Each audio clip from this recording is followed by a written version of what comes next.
അപ്പോസ്തലനായ പൗലോസ് റോമക്കാർക്ക് എഴുതിയ ലേഖനം 2-ാം അധ്യായം. ചോദ്യങ്ങളും ഉത്തരങ്ങളും. 1-ാം ചോദ്യം: പ്രതിവാദം പറവാൻ ഇല്ലാത്തത് ആർക്ക്? ഉത്തരം: അന്യനെ വിധിക്കുന്ന മനുഷ്യന്. റോമർ 2:1.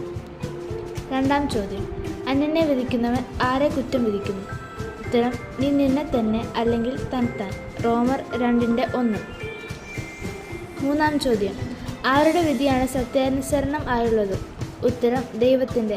റോമർ 2:2. 4-ാം ചോദ്യം: ദൈവത്തിൻ്റെ ദയ നമ്മെ എന്തിലേക്ക് നടത്തുന്നു? ഉത്തരം: മാനസാന്തരത്തിലേക്ക്. റോമർ 2:4. 5-ാം ചോദ്യം: കാഠിന്യത്താലും അനുതാപമില്ലാത്ത ഹൃദയത്താലും എന്ത് സംഭവിക്കുന്നു? ഉത്തരം: തനിക്ക് തന്നെ ദൈവത്തിൻ്റെ കോപം ഛർദ്ദിച്ചു വെക്കുന്നു. റോമർ 2:5. 6-ാം ചോദ്യം: ദൈവത്തിൻ്റെ നീതിയുള്ള വിധി വെളിപ്പെടുന്ന കോപദിവസത്തേക്ക് തനിക്ക് തന്നെ കോപം ഛർദ്ദിച്ചു വെക്കുന്നത് ആരാണ്? ഉത്തരം: അനുതാപമില്ലാത്തവർ. റോമർ 2:5. 7-ാം ചോദ്യം: ഓരോരുത്തൻ്റെ എന്തിന് തക്കവണ്ണം ആണ് പകരം കിട്ടുന്നത്? ഉത്തരം: പ്രവൃത്തിക്ക്. റോമർ 2:6. 8-ാം ചോദ്യം: നല്ല പ്രവൃത്തിക്ക് വേണ്ടുന്ന സ്ഥിരത പൂണ്ട തേജസ്സും മാനവും അക്ഷയതയും അന്വേഷിക്കുന്നവർക്ക് ലഭിക്കുന്നത് എന്ത്? ഉത്തരം: നിത്യജീവൻ. റോമർ 2:7.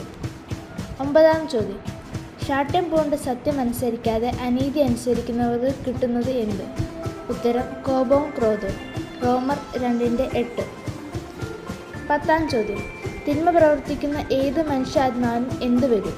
ഉത്തരം: കഷ്ടവും സങ്കടവും. റോമർ 2:9. 11-ാം ചോദ്യം: തിന്മ പ്രവർത്തിക്കുന്ന ഏത് മനുഷ്യാത്മാവിനുമുള്ള കഷ്ടവും സങ്കടവും ആദ്യം ആർക്കാണ് വരുന്നത്? യഹൂദന്.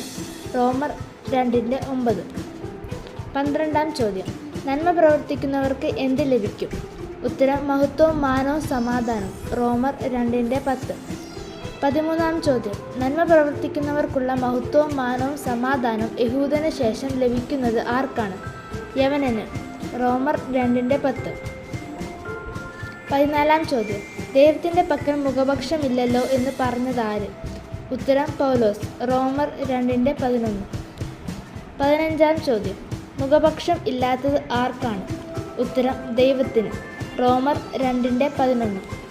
16-ാം ചോദ്യം: ദൈവത്തിൻ്റെ പക്കൽ ഇല്ലാത്തത് എന്ത്? ഉത്തരം: മുഖപക്ഷം. റോമർ 2:11. 17-ാം ചോദ്യം: ന്യായപ്രമാണം ഇല്ലാതെ പാപം ചെയ്തവർക്ക് എന്തു വരും? ഉത്തരം: ന്യായപ്രമാണം കൂടാതെ നശിച്ചു പോകും. റോമർ 2:12. 18-ാം ചോദ്യം: ന്യായപ്രമാണം ഉണ്ടായിട്ട് പാപം ചെയ്തവർക്ക് എന്തു സംഭവിക്കും? ഉത്തരം: ന്യായപ്രമാണത്താൽ വിധിക്കപ്പെടും. റോമർ 2:12. 19-ാം ചോദ്യം: 2-ാം അധ്യായത്തിൽ ദൈവസന്നിധിയിൽ നീതിമാന്മാർ അല്ല എന്ന് പറയുന്നത് ആരെക്കുറിച്ച്? ഉത്തരം: ന്യായപ്രമാണം കേൾക്കുന്നവരല്ല ദൈവസന്നിധിയിൽ നീതിമാന്മാർ. റോമർ 2:13. 20-ാം ചോദ്യം: ന്യായപ്രമാണം സംബന്ധിച്ച് ദൈവസന്നിധിയിൽ നീതിമാന്മാർ ആരാണ്? ഉത്തരം: ന്യായപ്രമാണം ആചരിക്കുന്നവർ. റോമർ 2:13. 21-ാം ചോദ്യം: ന്യായപ്രമാണം കേൾക്കുന്നവരല്ല ദൈവസന്നിധിയിൽ നീതിമാന്മാർ, ന്യായപ്രമാണം ആചരിക്കുന്നവർ അത്ര നീതീകരിക്കപ്പെടുന്നത് എന്ന് പറഞ്ഞത് ആരാണ്? ഉത്തരം: പൗലോസ്. റോമർ 2:13. 22-ാം ചോദ്യം: തങ്ങൾക്ക് തന്നെ ഒരു ന്യായപ്രമാണം ആകുന്നവർ ആരാണ്? ഉത്തരം: ന്യായപ്രമാണം ഇല്ലാത്ത ജാതികൾ. റോമർ 2:14.